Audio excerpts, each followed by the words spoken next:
Olá, crianças do terceiro ano, tudo bem com vocês? Aqui é a professora Larissa. Nesse vídeo vamos para mais uma videoaula referente à semana 19 e 23 de outubro, com as explicações da semana. Não esqueçam das atividades da plataforma digital para vocês sempre estarem deixando elas em dia e também das aulas do Google Meet, que é sempre segunda e quarta-feira às 9 horas da manhã. Então, dando início aqui nas explicações, vamos iniciar com o livro didático de língua portuguesa, lá na página 98 do livro. 98 não, 147. 98 é outro livro didático. Vamos iniciar aqui embaixo a língua, usos e reflexão. Língua falada e língua escrita. Língua falada, aquela que usamos para conversar com as pessoas, ok? Língua escrita é quando escrevemos. Então vamos conversar um pouco sobre esse assunto. Se caso ocorra de escrevermos como falamos, será que vai mudar alguma coisa na escrita? Então vamos ver aqui, atividade 1, releia a expressão destacada, as expressões destacadas. E o sapo com medo d'água, temos um D, temos um sinal lá em cima e depois escrito água. Eu não falei o sapo com medo de água, eu falei sapo com medo d'água. E depois N, tá vendo? Um tracinho lá em cima, água. Ficou nágua. Eu não falei N água, eu falo nágua. Na água, nágua eu me afogo. Então temos aqui o sapinho está segurando d'água e nágua. Observe que tem um sinal lá em cima. Esse sinal destacado, esse sinal chama apóstrofo. O que ele faz? Ele faz a junção dos sons. O som do D com o som do A. De água, na água. Ficou d'água com nágua. Ou seja, juntou os sons de duas letrinhas. Não juntou? Essa é a função do apóstrofo. Na atividade A, o sinal destacado tem o nome de apóstrofo. Você sabe para que serve o apóstrofo? Então, de acordo com as explicações que eu acabei acima, vocês vão conseguir responder, sim, essa questão. Atividade B, lê em voz alta as expressões e observa a diferença. Então, medo de água, ficou medo d'água. Na água, eu me afogo, ficou na água, eu me afogo. Percebam a diferença? Então, de acordo com essa diferença, vocês vão responder a questão abaixo. Que diferença existe entre essas expressões na fala e na escrita? Na fala e na escrita. Ou seja, aqui vocês irão escrever qual foi a diferença que esse sinal apóstrofo deu nas palavras. Na página 148, vocês vão ler essa tirinha, cada quadrinho com muita atenção, tá bom? Dando ênfase nessa última parte, que ele fala assim, ela fala assim, Chica, eu disse que gostava doce. Doce, ele entendeu o doce, mas era doce, se referindo ao Chico, tá bom? Então, olha a importância da interpretação. Então, de acordo com a leitura da tirinha, vocês vão responder a atividade A, B e C. Depois temos a atividade 3, com a mesma situação. Aqui vocês vão aprender o que é interpretar. Vocês vão ler novamente essa tirinha no livro de vocês e responder a questão A e B. E na página 149, novamente tem mais duas tirinhas. Então, vocês vão ler a atividade 4, a tirinha. Aqui está falando de algumas palavras que vão estar reduzidas. Por exemplo, é a redução, está reduzida representando não é. Então, aqui nessas palavras temos, nessa tirinha tem algumas palavras reduzidas, tá bom? São duas, vocês vão identificar e transcrever essa aqui abaixo na forma escrita como que ela representa. Na atividade 5, vocês vão ler a tirinha novamente, também mais uma tirinha de Calvin e responder as questões. E na página 150 temos aqui várias atividades. Na atividade 6, pede para vocês fazerem uma lista de palavras reduzidas ou expressões que vocês conhecem. Vou dar um exemplo para vocês. Aqui vocês podem colocar tô. Não, a palavra reduzida da palavra estou. Então, é um exemplo. E vocês podem colocar várias outras que vocês conhecem. Na atividade 7, pede para vocês lerem esse trecho, principalmente a palavra destacada, ó, tibum. Então, logo abaixo, eu pergunto, o que será que significa essa expressão? Tibum, se vocês ficarem com dúvida, leiam novamente o texto Sapo com Medo d'Água, que a gente já trabalhou no início desse capítulo. Mas é uma onomatopeia representando um som que está acontecendo alguma coisa. Bem fácil também, pessoal. Depois temos o início de algumas atividades falando sobre o verbo, um jeito de marcar o tempo. Já aprendemos sobre o verbo, O que são os verbos? Aqueles que indicam a ação de uma pessoa. E por que um jeito de marcar o tempo? Porque esses verbos, existem os tempos verbais, pode estar no passado, no presente e no futuro. Nesse trecho temos várias palavras que são verbos destacados. Agarrou, levou, judiaram, fartaram, resolveram, haviam. Indicam a ação que é a ação do homem, a ação das crianças ou a ação do sapo, se necessário. Então, o verbo sempre indica a ação. E nesse caso, relacionado aos tempos verbais, passado, que já aconteceu, presente, que é o agora, que está acontecendo agora, e no futuro, que ainda vai acontecer. Continuando a atividade 1, embaixo pede para grifar no texto algumas palavras e expressões em que os verbos destacados estão se referindo, já está grifado, estão se referindo ao homem e estão se referindo ao menino, tá bom? Então, grife aí no livro de vocês. Depois vamos fazer a atividade 2 e 3. Atividade 2 fala assim, esse trecho da história refere-se a... Então, temos aqui uma história que vocês já leram, lembra que eu falo para vocês, principalmente na aula no Google Meet? Se eu já escrevi a história, se a história já aconteceu, então, é algo que ainda vai acontecer? Os fatos da história? É algo que já aconteceu? Os fatos da história? Ou é algo que está acontecendo? Tá bom? Calma para vocês não se confundirem, prestem bastante atenção, só uma dessas 3 alternativas está correta. E na última atividade, vocês temos aqui 3 tempos verbais, presente, passado e futuro. Vocês vão ler essas 3 frases seguidas e vão ligar qual que representa o presente, qual que representa o passado e qual que representa o futuro. Vamos agora para as explicações dessa atividade de matemática, dando início na página 132, capítulo 5, mais números. Essa unidade de matemática tem por objetivo dar início à unidade de milhar. Na sala de aula, e nos anos anteriores, vocês já aprenderam sobre as unidades, a casinha da unidade, que são números que têm apenas um algarismo. Depois aprenderam sobre os números das dezenas, unidade, dezena, que são aqueles números de 10 até 99, que compõem 2 números, E depois estava começando a aprender a unidade, as centenas, que vai de 100 até 999. São números que possuem 3 casinhas, a unidade, a dezena e a centena. E esse capítulo tem por objetivo aprendermos a dar início aos números, que é a unidade de milhar, que são números que têm 4 números, 4 algarismos no seu número. Por exemplo, qual é o primeiro número da nossa unidade de milhar? É o 1000. Ele tem 4 números. Se a gente colocar unidade, dezena, centena, e depois vem o quê? O M, significando unidade de milhar, que é o nosso 1000, 1000 e outros números, 2000, 3000 e assim em diante. Na abertura desse capítulo, o livro trouxe uma situação-problema, que está escrito assim: a escola em que Laís estuda organizou uma excursão para uma fábrica de lápis. Veja momentos desse passeio. Então, temos aqui a imagem representando essa fábrica de lápis. Aqui temos várias caixas, e cada caixa contém quantos? Que número é esse? 100 lápis. Então, cada caixa temos 100 lápis, ou seja, 100 mais 100, dependendo da quantidade de caixas, vocês vão contar de 100 em 100. Pensando nisso, que cada caixa contém 100 lápis, vocês vão ter que contar de 100 em 100, vocês vão responder as 2 questões abaixo, que estão bem fáceis. Depois, vamos para a página 133 de matemática, o milhar. Depois temos a atividade 1 e 2. Na atividade 1, traz uma situação-problema de plantas. Foram plantadas 999 mudas. Ana plantará mais uma muda, ou seja, vai ficar aqui 999 mais 1.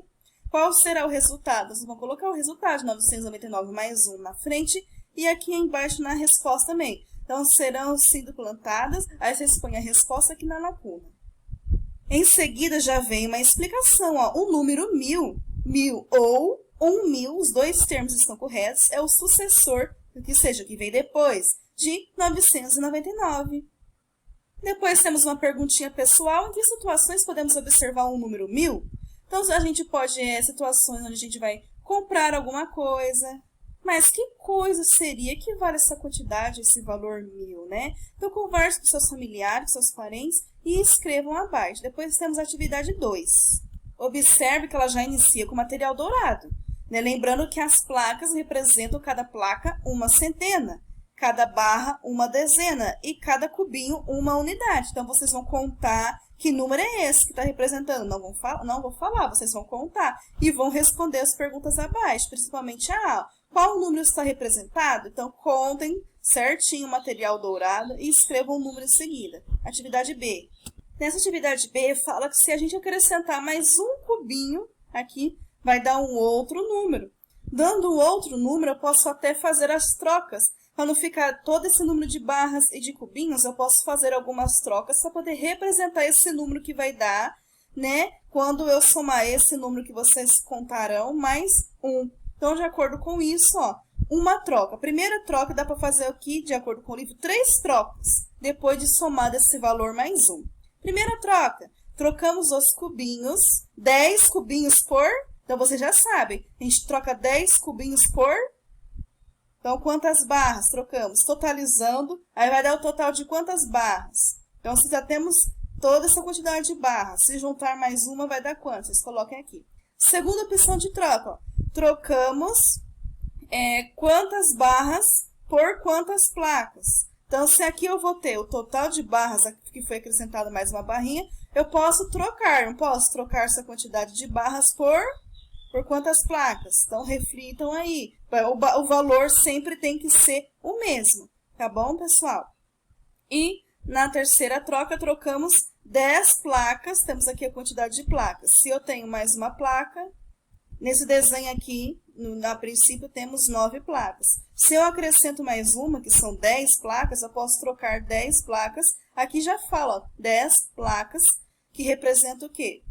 10 placas representa 10 centenas, ou 1000 unidades, tá bom? Então, trocamos 10 placas por 1 cubo. Olha o desenho do cubo, esse cubo maior, não é esse cubinho pequeno, é o cubo maior, grande, que representa... Quantas unidades representa esse cubo? Já acabei de falar anteriormente, então vocês preencham essas lacunas. E aqui na página 134, temos mais atividades que representam o milhar, que é o que a gente está trabalhando. Lembra que eu falei das casinhas? Olha aqui na atividade 3. O quadro de valor posicional, unidade, D de dezena, C de centena e o M representando unidade de milhar. E é assim que escrevemos o número 1000 na ordem correta. Logo abaixo desse quadro, tem 3 lacunas que vocês irão preencher.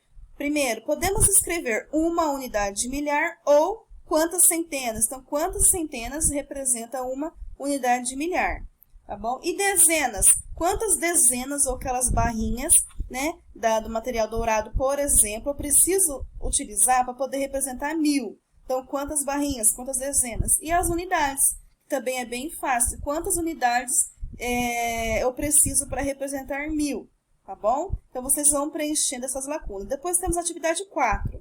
Temos aqui uma reta numérica representando o quê? Uma sequência numérica. Começa com 0, depois foi para 100. A segunda eu deixei aqui para vocês verem que foi 100.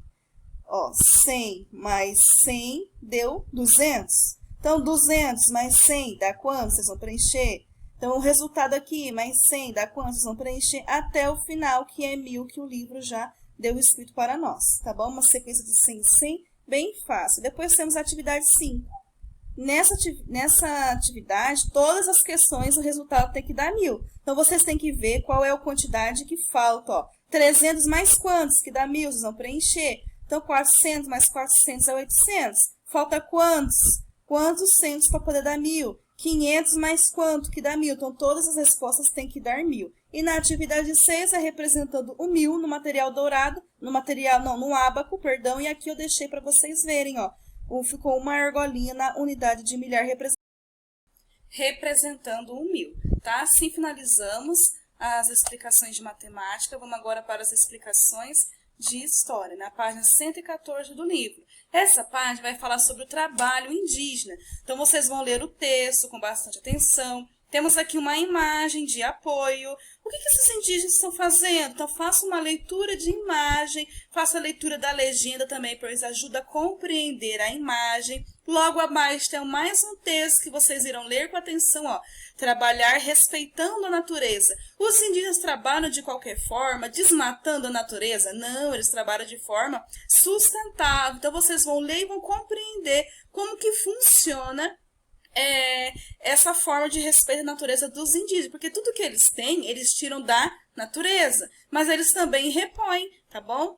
E depois temos uma perguntinha lá embaixo, deixa eu voltar aqui, uma perguntinha lá embaixo, ó, explique por que os indígenas não cultivam suas roças sempre no mesmo lugar.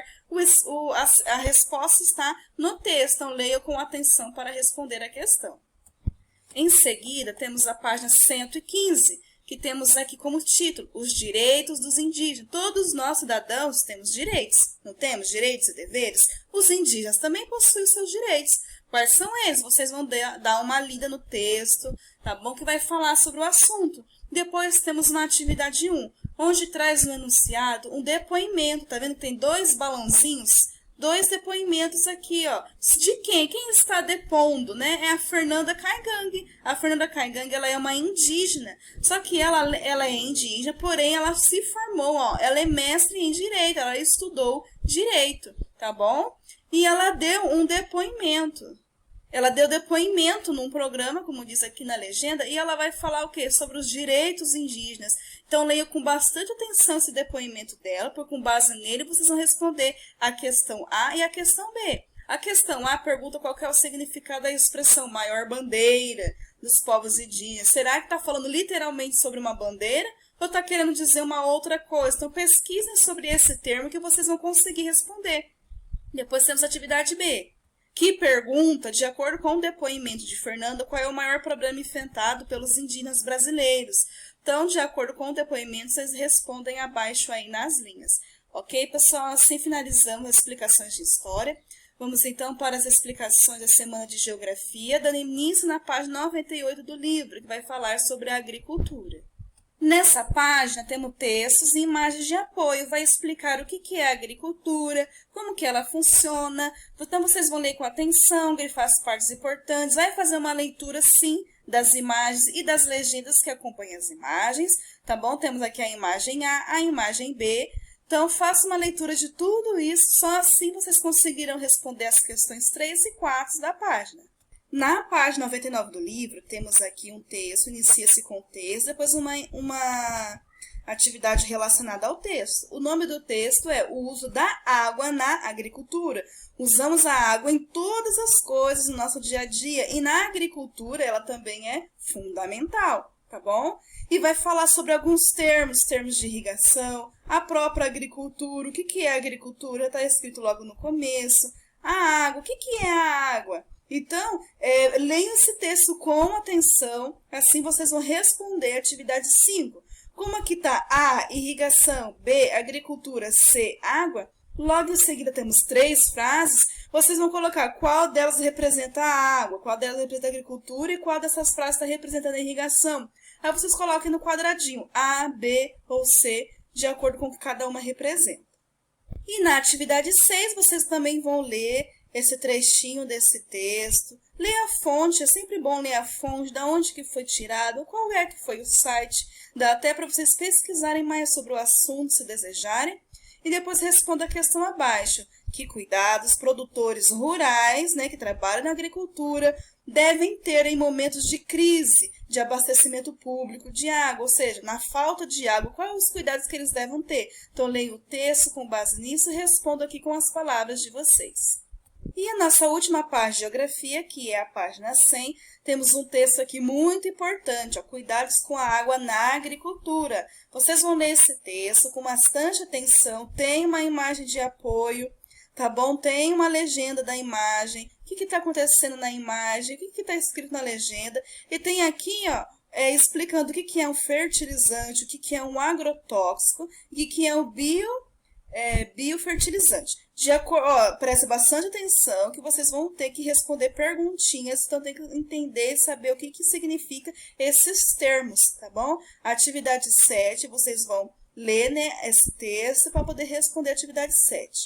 Na atividade 8, vocês vão responder essas perguntinhas através dessa charge. Ó. Temos aqui uma charge com 2 partes. A primeira parte está escrito agrotóxicos. Temos aqui umas plantinhas, né, pequenininha, mirradinha, chega o homem com o agrotóxico e passou nas plantas. E o que aconteceu com as plantas? Ficaram grandes, enormes, mas olha o que está representando, umas caveirinhas, né? Por que será que isso quer dizer? Ou seja, quando uma plantinha recebe agrotóxicos, ela vira o quê? Um próprio veneno para nós que iremos comer. Não é? Então, pensando nisso, vocês vão responder a atividade A e a atividade B da 8.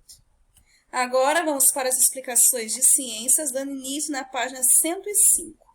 Aqui temos o texto, examinando o corpo por dentro, e vai dar continuação das aulas anteriores. A gente já estava estudando sobre esse tema em ciências, e aqui vai falar sobre a radiografia, que é sinônimo de raio-x, que é aquele exame que a gente faz para examinar o corpo por dentro, quando a gente quer ver os nossos órgãos, quando o médico pede para ver o osso.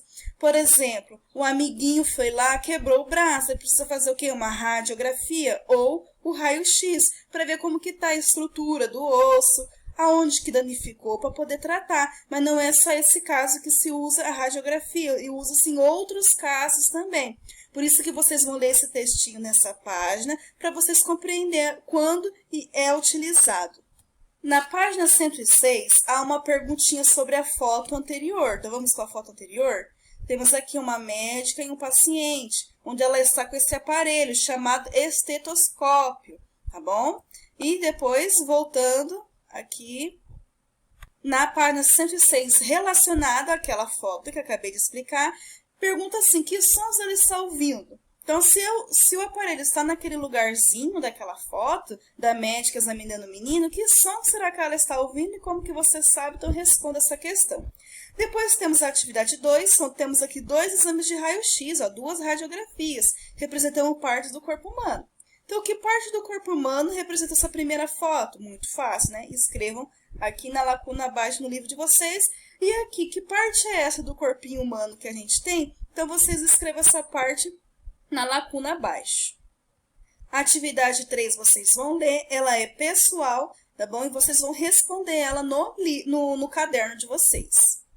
Na atividade 4, também vocês podem fazer no caderno, em uma folha avulsa, desenhe as atividades físicas que você pratica, que é muito importante para a musculatura, né? A atividade física é importante para fortalecer os músculos, para o desenvolvimento dos ossos.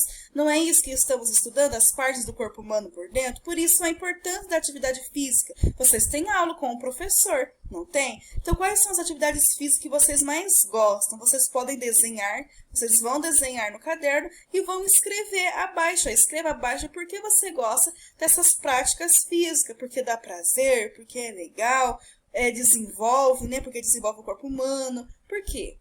Lembrando também que as atividades físicas, principalmente na escola, é uma forma de brincar. É a mesma forma de aprender sobre o próprio corpo humano, desenvolvê-lo e brincar, interagir com os coleguinhas, tá bom? Então, escreva quais atividades físicas que vocês fazem, que vocês mais gostam, desenhas no caderno também. Assim, finalizamos as explicações das atividades da semana e uma boa aula a todos.